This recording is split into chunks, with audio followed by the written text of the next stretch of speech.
Welcome to the Focus and Chill podcast, where we discuss sustainable productivity and habit formation while avoiding the allure of hustle culture. Every episode, we interview guests who have got a solid habit and productivity game. We're your hosts, Joey. Hi. And Jeremy. He's Jeremy. Joey's a published author. I'm self-published though. Has a background in psychology. Not registered though.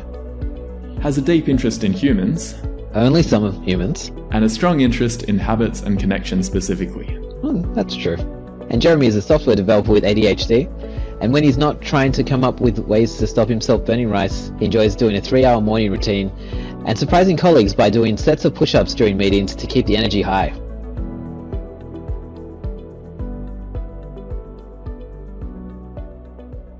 The Focus and Chill podcast is brought to you by FocusBear, a habit and productivity app that makes healthy habits and deep work the path of least resistance.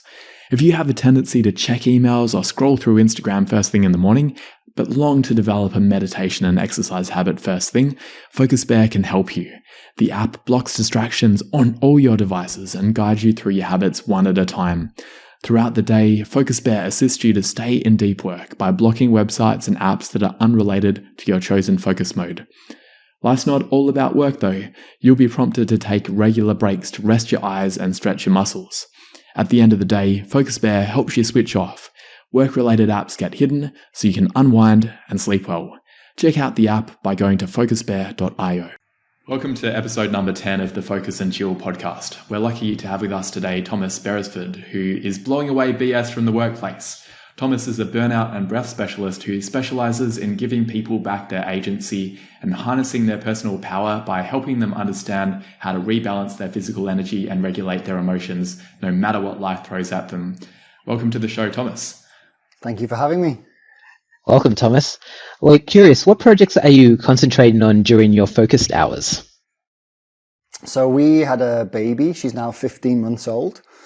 And so focused hours are rare, is what I would say. So I've had to shift my sleep window.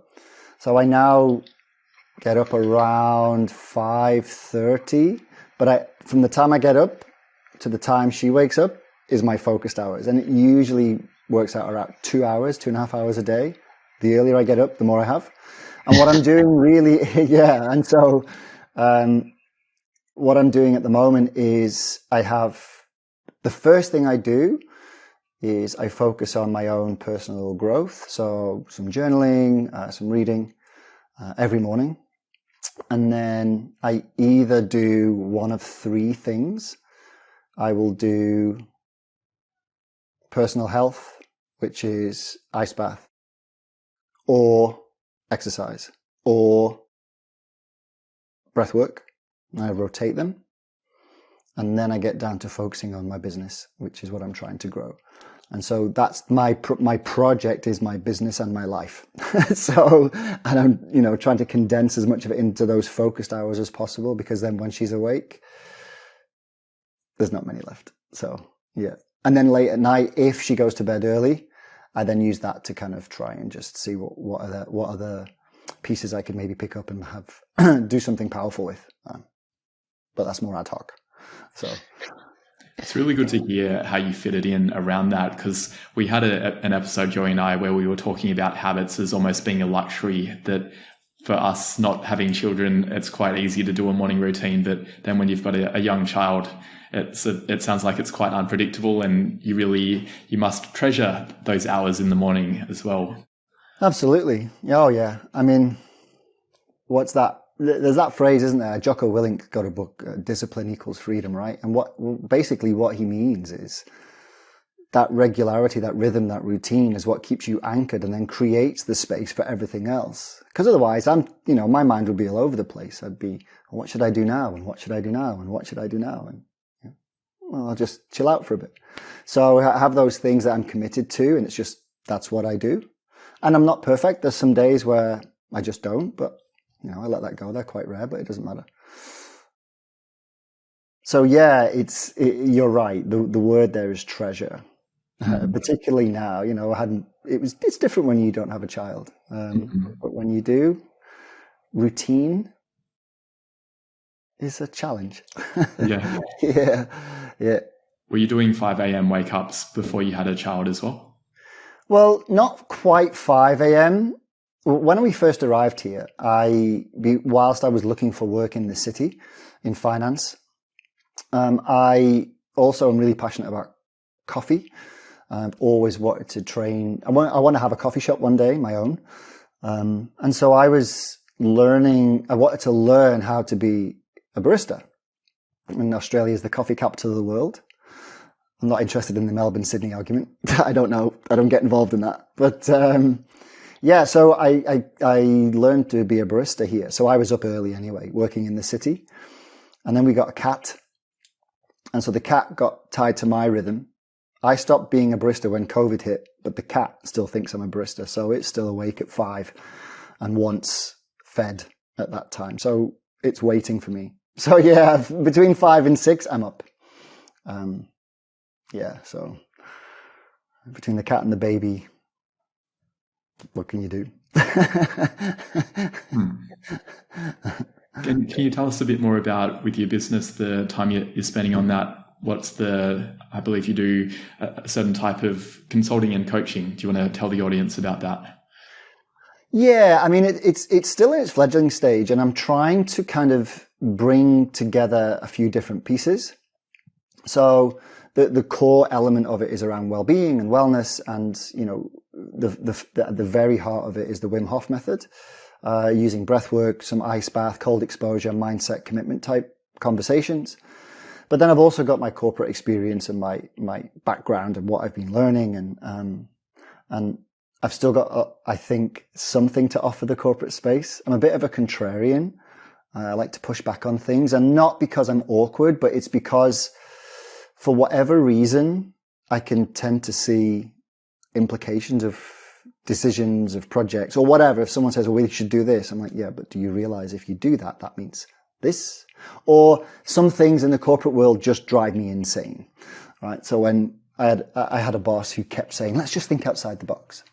Now, I don't think that boss would know what the 9-dot problem was if I showed it to him, which is where the phrase came from. And, so all that stuff is actually creating angst for people, because when you tell someone to think outside the box and they either don't know what it means or they think, I don't know how to do that. What's wrong with me? I can't do that. Maybe that's why I'm a worker and he's the boss. And it actually, let's just cut through all that nonsense. Like, what are you really trying to say? You're just trying to say, why don't we just come up with some crazy ideas? Cool, let's do that. I can do that. Anyway, so what I'm trying to do is almost pull together the different areas that I could talk to and bring that in a conversation. And ultimately, it's about employee experience. So yeah, well-being is at the heart of it, but it's just about that, having a better conversation. What are we really talking about? What are we really asking? What do you really want to achieve? What are we really trying to do here? So let's not use the phrase, let's think outside the box. Let's just say, why can we just come up with some crazy ideas? Or are we allowed to swear on this podcast? Yeah, go for it. Yeah, because I used to be a big proponent of brainstorming. But the best phrase I heard quite a few years ago now was, why don't we do some shitstorming instead? Why don't we just come up with the worst ideas possible? Just come up with them. Let's go with it. Just come on. And then out of that, you might actually get some gold and just get it out, clear the space, whatever. Anyway, I'm barbering a little bit about that. But that's the kind of idea. It's like, what can we actually do that's a bit different? Can we cut through the noise? Can we have a higher level conversation? And let's kind of almost be a bit more mindful about what we're trying to actually achieve and how we want to do it. And at the very heart of that is the person, right? It's the individual. It's like, how do you compose yourself in a moment? How do you have conversations? How do you listen to people? I really like to speak to people and encourage them to listen better. I'm really good at it sometimes and I'm terrible at it at other times. But, there's different things that you can do to help people listen. And if you've got a workplace where people listen and are able to listen, they can clear the noise in their head and listen to you or listen to each other, you actually change, or you can actually have a real impact on the culture. So that's kind of what resonates with me. That whole, they seem like they're quite separate things, but I think there's a space there to pull them together, and that's what I'm trying to find. Awesome. It sounds really needed in today's work climate. I know that burnout is an issue you've dealt with, and I'm curious about these days what you do in your off time to make sure that you're recharged when you do go back to work. Yeah, I learned the hard way, right? So the most important thing relates back to what we spoke about before. It's having your boundaries are your safety net, right? So the most important thing is to have, for me anyway, and it's worked, is having that non-negotiable boundary around a sleep window. So I read Matthew Walker's book back in 2018, Why We Sleep, and that just kind of brought home all of the things that we kind of knew. And I intuitively knew that when I wasn't sleeping, I wasn't performing very well, and I knew I wasn't sleeping well, but it's okay. I'm working hard. It's fine, right? And so that was the kick that I needed to say, right, non-negotiable window around sleep. And that is possibly the most important thing to fix. You know, there's lots of things to fix, but fix that first. Because even if you're training hard at the gym, if you're not sleeping well enough, you're actually doing yourself more damage because you're not recovering properly. And so fix your sleep first. And linked to that, when I discovered the breath work, is also this idea of fixing how you breathe whilst you sleep. And so I tape my mouth at night for sleep, just to minimize any mouth breathing and optimize nose breathing. And that helps the quality of your sleep as well. And so, yeah, it's the sleep that's my anchor. If I let my sleep window slip, all bets are off. Like everything else just goes out the window, you know? And it's having those boundaries around saying, well, here's at least today, I know I do my journal, I read my book, and I start the day in a kind of intentional way. So yeah, boundaries, whatever's important to you, and I would say start with sleep. That for me is the foundation. Yeah, we'd love to drill into the sleep part a bit further when we talk about your evening routine. Yeah. In terms of the other things that you do in your off time, I imagine your leisure time is quite limited at the moment, being a father of a new child. Is there anything potentially in the past that you love to do for fun as well? Oh, look, it depends on how far back you want to go. I'm not the youngest. But look, I used to DJ properly, like with real turntables, with vinyl and a mixer, and do it myself with my ears, not with auto tune and not with these things that just match your beats for you. So I used to DJ in clubs and stuff. I used to love that, like dance music, right? So whatever you want to make of that, I love that. I still like the music. I used to play field hockey. I used to play that a lot. Got to a fairly decent level at home. And that was kind of my regular sport. And then just spending time with friends, you know. I've only really become a reader since about 2014, 15 time. Before that, reading wasn't really a big part of my life. But yeah, now I've got a carrier. I've got a baby in the carrier, probably with a pram now because she's at like over 11 kilos. So, yeah, it's that, you know, that's my hobby, being a full-time dad as much as I can, and just be there for her and try and keep on top of other stuff as well at the same time. So, but I still every now and then I'll pop on Netflix and reward myself with that, or I listen to lots of things on YouTube during our walks when she's asleep or whatever. But it's all kind of geared now. It's all a bit more intentional. It's all about, I'm listening to things about business or marketing or well-being or breathing, or there's something that there's always another reason why I'm listening to it in general. But yeah. I'm also quite keen, Thomas, to hear a bit more about the 2 hours of power. So like the journaling and the reading the book Yeah. and the ice bath and then jumping into the business.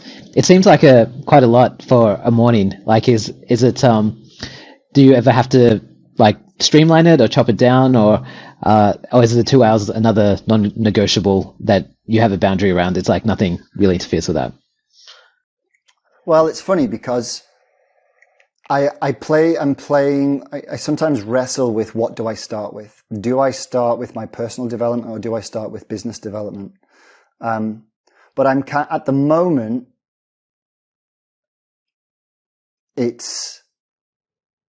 I'll get up, I'll have a shower, I'll feed the cats.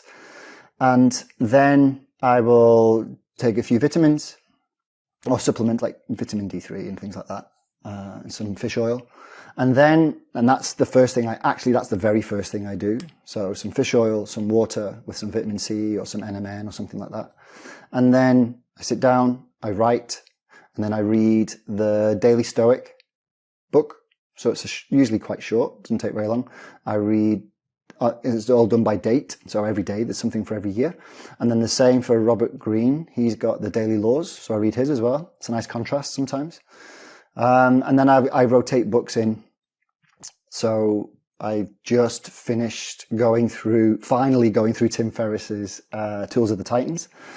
And I'm now on Randolph Ness's book, Good Reasons for Bad Feelings, which is like evolutionary psychology behind emotion and where it comes from and why it actually might be adaptive. So I rotate a book in and I try to read a few pages. And then I will draw a line and I'll do something on the business.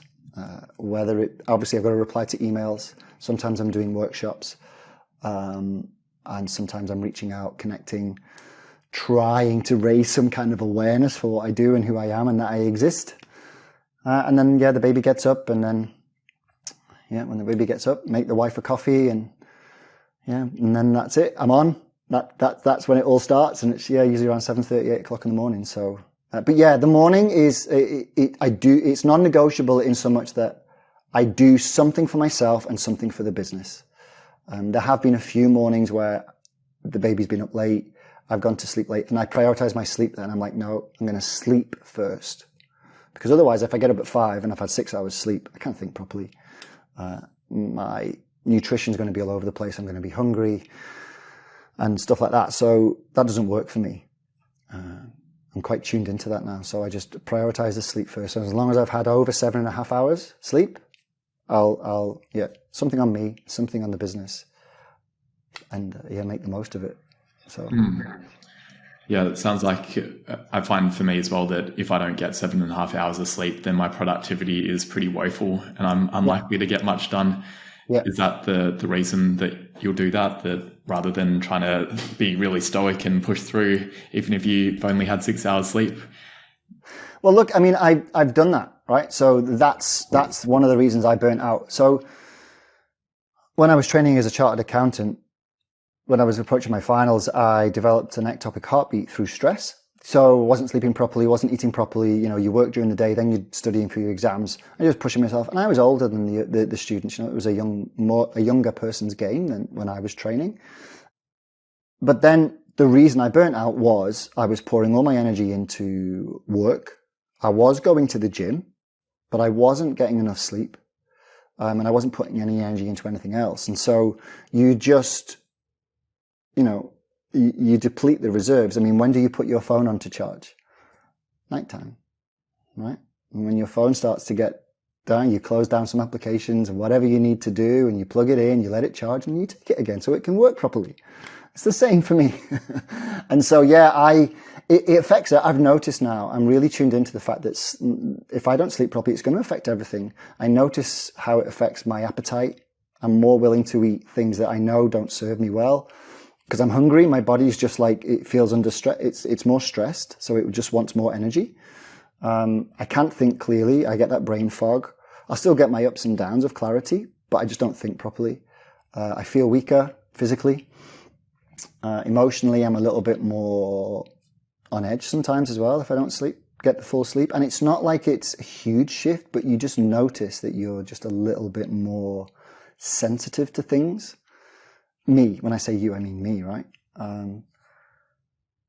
So that's why it is non-negotiable. Now, there are times when it just doesn't happen. But in general, on average, my ring tells me that my average sleep is around 7.5 hours. Now, that's obviously skewed now. Since we've had the baby, it's not quite 7.5, no matter how much I try.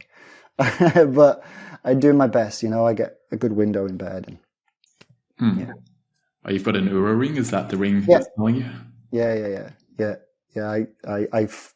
I say foolishly got that. We got it in 2000 and when did we arrive here? 2019.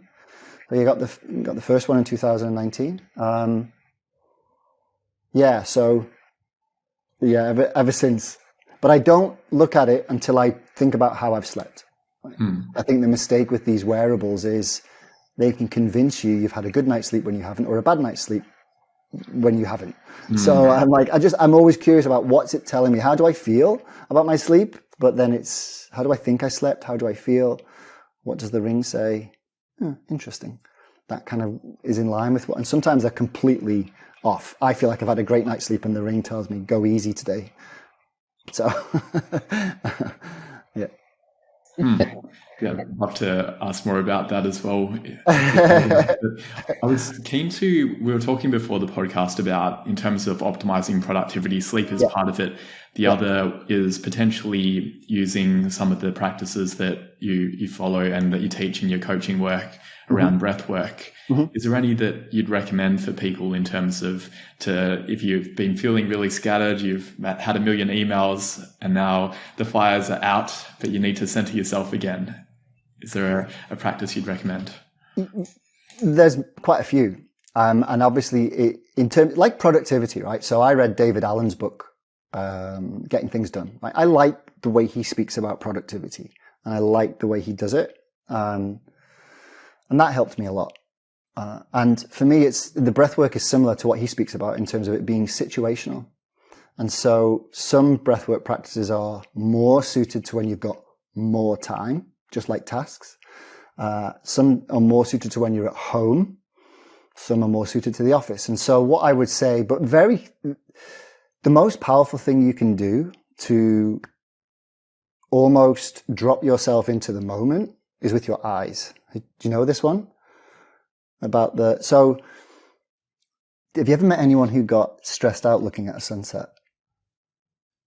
Probably not, right? One of the reasons for that is when you're looking at the sunset, you're looking at the panorama. And so when you're looking at the panorama, your eyes are what they call dialed out.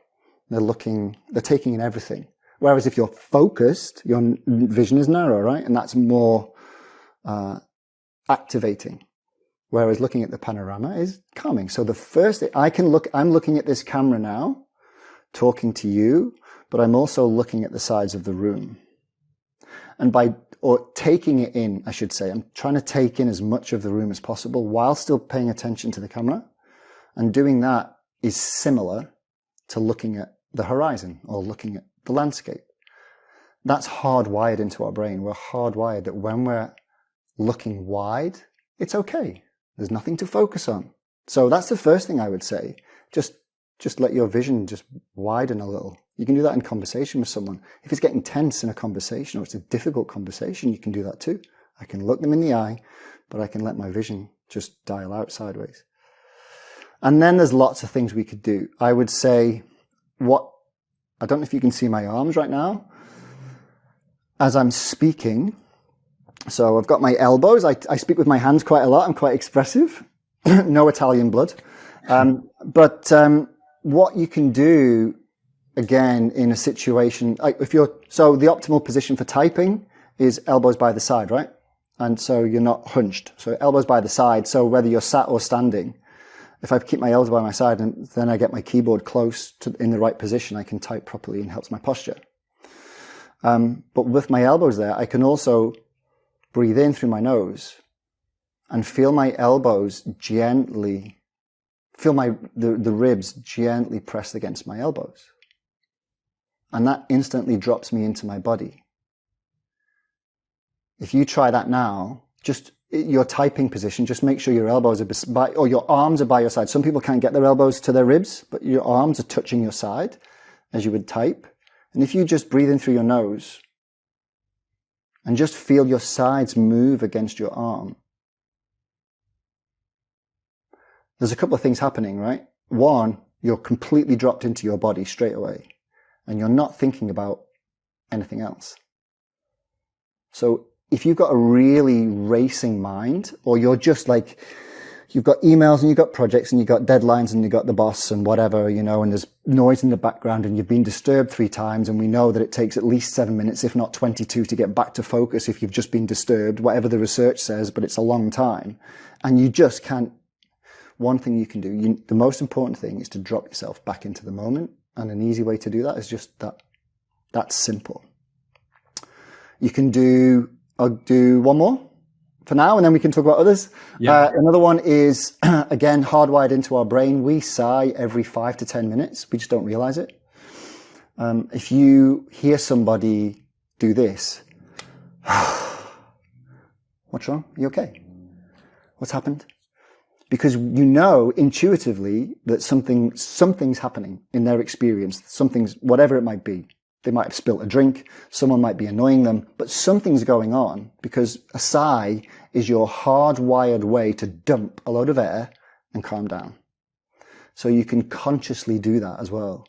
So you can consciously make yourself sigh, and you just do a double inhale through your nose. You take a big deep breath in through your nose. And then before you exhale, you take another breath in, just squeeze a little bit more air in, and then you just let it go. And you've just told your entire nervous system that it's time to calm down. Down-regulate. So you're dropping your energy levels. And is that one you shouldn't do at the office because it'll make people worried? I would say don't do it in the middle of a conversation because people are like, what's happening? But that's why the other subtle ones are more helpful. Anything that you can focus on while still giving the attention to the person is good. So you can just, as they're talking and you're listening to them, you can either just feel the air on your nose, or you can just try and feel your ribs move out to the side. Anything that just tunes you into your body a little bit, but you can still give them attention. Or you can try and, there's things that you can watch on them. You can try and see if you can spot when they're breathing in and out. And it also then helps you tune into them and where they're at. You might spot that they're breathing quite heavy, and you might think, oh, maybe they're a bit nervous or a bit stressed out or whatever. And tuning into someone else's breathing pattern is actually a really good foundation for empathy, because you're actually giving your attention to them. You're tuning into their experience and looking at them and watching to see, well, how are they breathing? Are they breathing fast or slow? Is it really shallow, or is it erratic, or is it deep? What's going on with them? And instantly you're starting to take an empathic position, trying to understand what their experience might be. Yeah. But there's loads of things, there's lots of little things that I've learned along the way. And I think, Andrew Huberman's done a lot for this. He's done a lot for the space. Just bringing the science behind it, the neuroscience, and there's lots of research behind and he talks about the physiological sigh a lot. He talks a lot about the dialing out the gaze, because he's a professor of ophthalmology. And the one with the ribs, I'm not sure, I'm not taking claim for it, but I don't remember hearing it anywhere. It's just that it's me bringing together breathing and my experience, because thinking about posture, one of the impacts I had in my last workplace was getting everyone to at least have access to a standing desk. And so that whole way of getting your posture, I mean, I've trained with a guy called Kelly Starrett, who does mobility ward, and he talks a lot about the importance of having that posture and the things you need to do if you're having a standing desk. And one of them is having the elbows by the side. And so that I've just tried to, just kind of smash the two together and came up with a little tool that you can kind of come back to, just like you said, come back and recenter again. Yeah. Because if you think of your energy's on a continuum from fast asleep, passed out, unconscious, to completely activated, fight or flight, whatever that might be, right? And somewhere in between, at any point during the day, you're on that continuum. And so, do you want to add more energy? Do you feel a bit flat? Do you want to come up? Or do you feel like, I just need to calm down a little bit. I just need to recenter. I'm just feeling a bit, and I just want to, what do you want to feel? Do you want to feel a bit more, or do you want to feel a bit more? And that, just by doing that, tells you what you need to do with your breath. Yeah. That's how I see it anyway.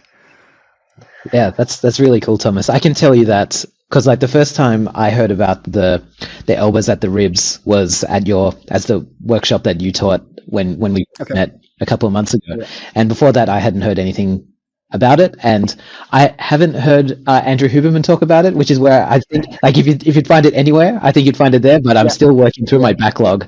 I still have a few outstanding, but it's very useful. And thank you for introducing us to that. With the idea of down regulating with the physiological side, wasn't it? Physiological side. Are there any other ways that you might downregulate after a tough day to get yourself ready for bed and to wind down? Yeah, right. So there's what you do in your environment in terms of sleep hygiene. And so most importantly, to downregulate, I try and make sure I've had a nice dinner, because after eating, the body intuitively downregulates. Yeah, you slow down to rest and digest. The parasympathetic nervous system is sometimes called the rest and digest system for a reason. So once you're digesting your food, you go into automatic rest mode. That's assuming you've not been eating standing up, right? So when I was a high school teacher first, and when I was first training, really, the head of physical education at the school I was training at, really fit. He was 45 at the time, really fit and healthy, came back really distraught. Doctor just told him he developed an ulcer. And it was a serious one. It wasn't just like some mild thing, a stomach ulcer. And the reason he had the stomach ulcer was because he was always eating on the go. When you eat, you're meant to relax and calm down and sit down, enjoy the food and slow down.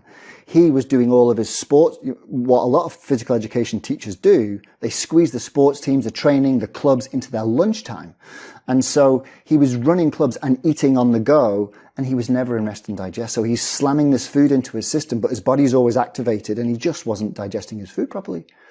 And that's why I often tell people that breath work can help you with actually digesting your food, because you bring a rhythm back to the body and you can slow the body down. So you spoke to me earlier about what non-negotiables or things I do to help me. One of them is home-cooked meals, which I've neglected a lot, and eating early. Because I know intuitively, if I'm going to be up at 5, 6 o'clock, I've got to be asleep by 9, 10 o'clock. Right? Now, the advice is usually make sure you eat at least 2 hours before you fall asleep. So that means I've got to be eating at the latest at 7 o'clock. And so the emphasis is on come home, cook something nutritious and eat together with the baby and my wife. So we eat dinner, we dim the lights, we have low lights, orange lights, we have Himalayan salt lamps and stuff like that. But anything in the bedroom just got a red light. Like that whole idea of removing bright light is important. Overhead lights, if you've got them, dim them or turn them off. And that's about sleep hygiene. And so to down-regulate, it's very much about the environment in the evening. That's the most important cue. You're just cueing your system. You're telling your body it's time to come down a bit. And then reading. I mean, I'm almost thinking now about what I was doing before the baby was born, because everything changed. But ultimately, it was reading. And if I felt like I really needed to calm down, a nice hot bath in the evening. It's actually a really powerful tool. It helps you sleep so well. And it just completely brings you just relax. I don't have access to a sauna. But that anything to do with warming you up in the evening can help you then sleep. So a hot bath, I use that a lot in the winter here. I mean, I could ramble on about that quite a lot, actually. But very much environment, just to downregulate. And sometimes a nice glass of wine, you know, just because I like a nice glass of wine. And there's some good wines here in Australia. So it's nice, yeah. Cool. Yeah. Can you tell us more about the mouth taping? I'm curious about whether it improved your Oura score. Absolutely. Yeah. Yeah, it did. So it definitely improved my Oura score. And what it did, what I noticed, there's two impacts I've noticed it have. One is on my respiratory rate. It's just more regular.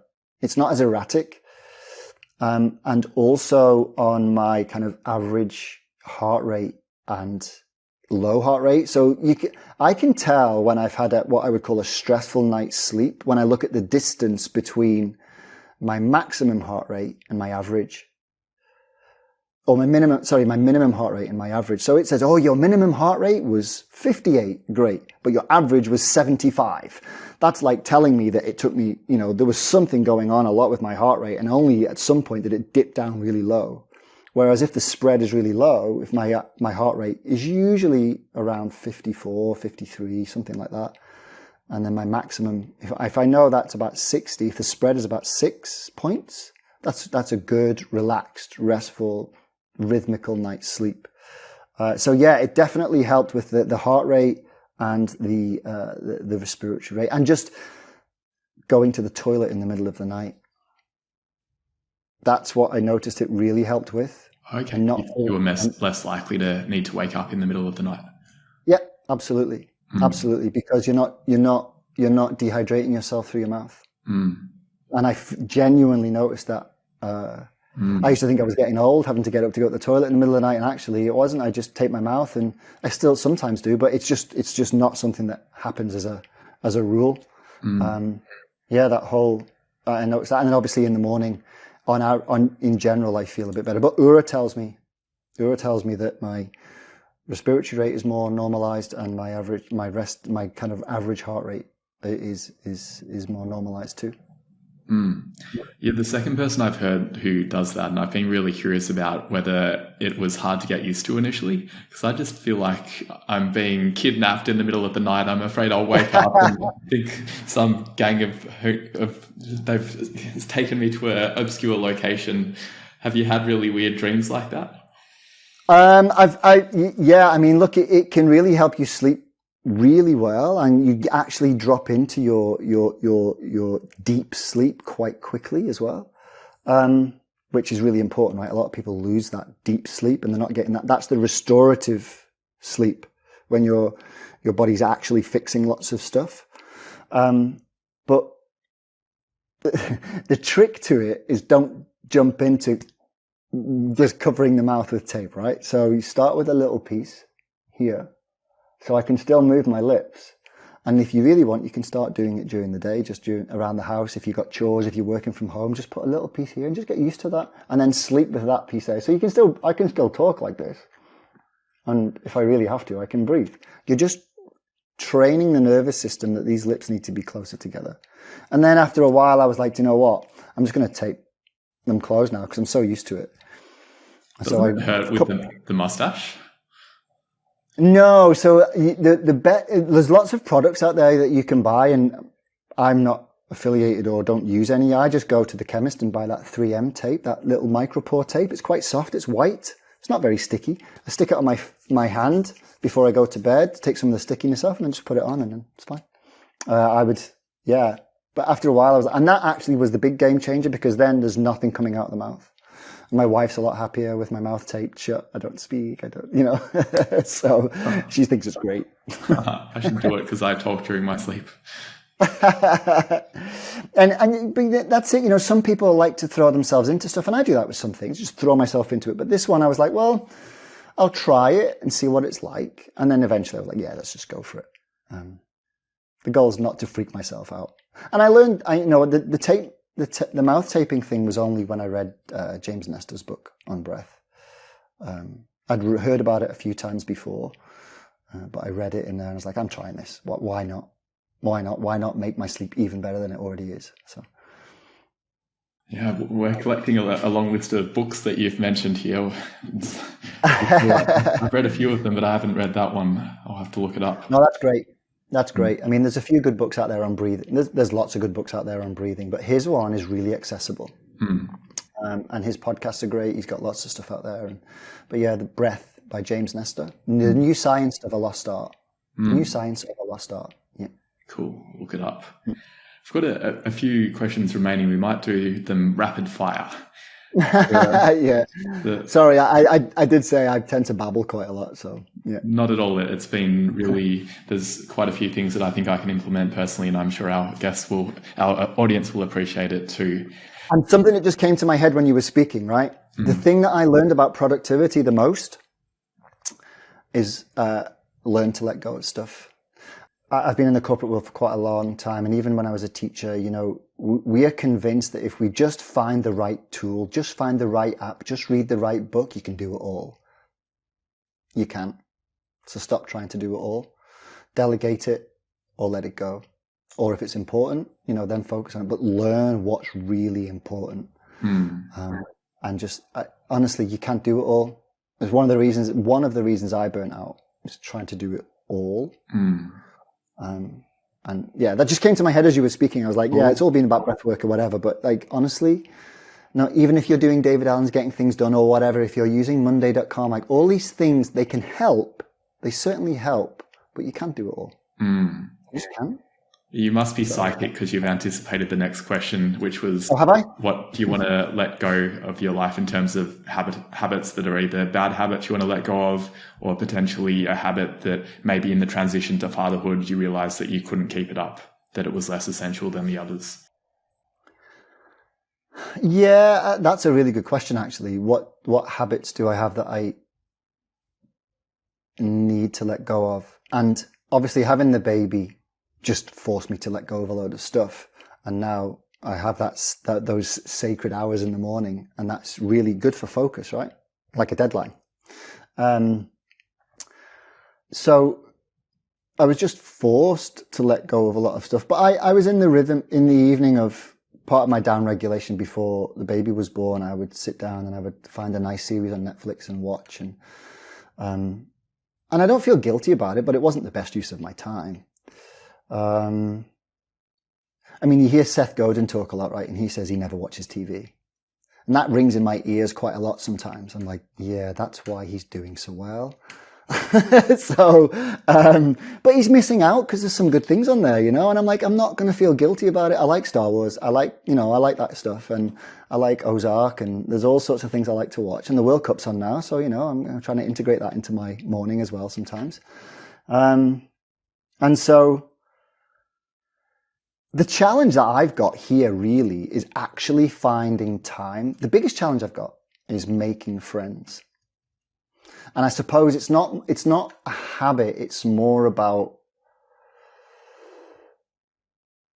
making a concerted effort to find somewhere to actually make some friends here. It's more of a challenge. It's not really answering your question, is it? It makes sense that it would be hard when you've got a little one in your life, and it would take a lot of things out, including TV series and time for friends as well. So we're going to do the remaining ones rapid fire. Joey's... Go, sorry. I'll try and be succinct. I promise I'll try. Sorry, I'll try. No, you don't have to apologize, Thomas. It's been really good, and we're going to be a bit greedy, and you've already given us a whole lot of resources and books and philosophies that you find helpful. So just to recap, there's Jocko Willink, sorry. So familiar, I just call him Jocko. But Jocko Willink's Discipline Equals Freedom, Matthew Walker's Why We Sleep, Tools of Titans by Tim Ferriss, David Allen's Getting Things Done, Kelly Starrett's Mobility WOD, James Nestor's Breathe book, YouTube podcasts like the Huberman Lab podcast, and there was Randolph, wasn't it? Randolph Green, was it? Randolph Ness. That's just the current book. That's the current book, yeah. The current book, and that's called Good Reasons for Bad Feelings, is it? Or was it that the way? Yeah. Okay, cool. Yeah. I'm glad I got it the right way around. Yeah, well done. Wow. That's impressive. Was there anything else? Any other resources that come to mind that we might have missed? Or is that pretty much the Thomas Beresford collection? Who do I listen to the most? Or what do I do? There's a book, I'm looking at it now, it's on the balcony, I can see it. So there's a guy called Ian McGilchrist. He's got a book called The Master and His Emissary. I've been reading it for over a year. It's a hard read, and I'm taking my time with it. It's about the left and the right side of the brain. That's a very, very good book, but it's something that takes a while to get through. And I can see it like talking to me now over there. Look, there's so many. I would say if I took a big step back and if I could only listen to one person or take in one person's stuff, it's someone I've not mentioned, it would be Alan Watts. So his stuff basically changed my whole way of looking and thinking and feeling about things. His stuff is incredible, and I would just say go and consume his stuff and listen to him. And that's the one person that I would actually recommend to everybody. I don't know if you're familiar. You see you nodding, so I think we're quite familiar with the same people. Yeah, and you're probably familiar with him as well. And I think his stuff is so accessible. And there is a lot of Alan Watts stuff out there. So I remember when I first was pointed towards Alan Watts, I was a bit overwhelmed about what a good entry point was. So like there was one video about him saying that we're not really living, I think. And I remember that one being quite interesting, a little bit difficult to grok, but do you have a good an entry point in particular to Alan Watts, so people don't get overwhelmed in all his whatness? Yeah, look, there's a very short one that he's got out there that I kind of send to lots of people, and I reflect on it quite a lot myself. Is he's got a thing? I don't know what the YouTube title is, but if you put in the search something like Alan Watts, if money was no object, he's got a little speech where he talks about what would you do if money was no object, and he talks about why we end up doing the things that we do, why we end up in the job, and what would you do if you could just go and do the thing you love and get really good at it, and then someone will end up paying you for it anyway. And that's really accessible. It's like 10 minutes long, I think. There'll be little clips of that from one of his lectures. And then there's another one that I like, where he usually starts off where he says something along the lines of, what do you mean when you say I? That's a nice question. And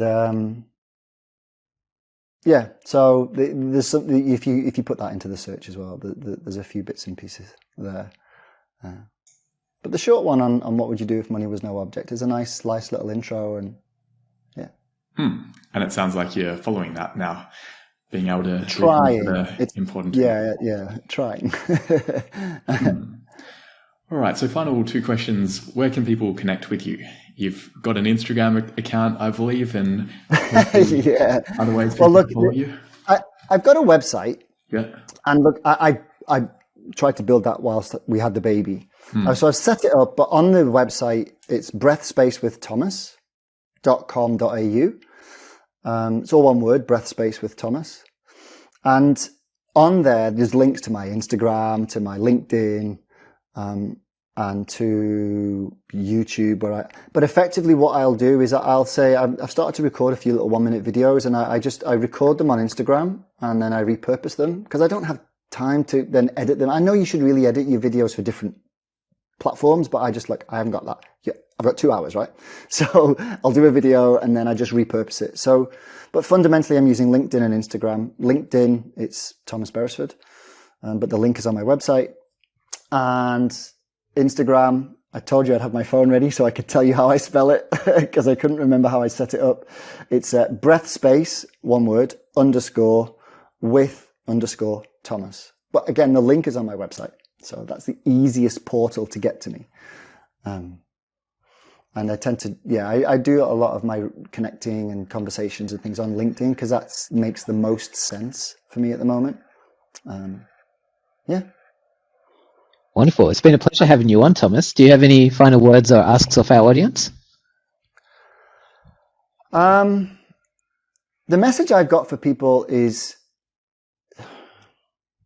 sounds a bit egotistical, this. I've never had to do this before.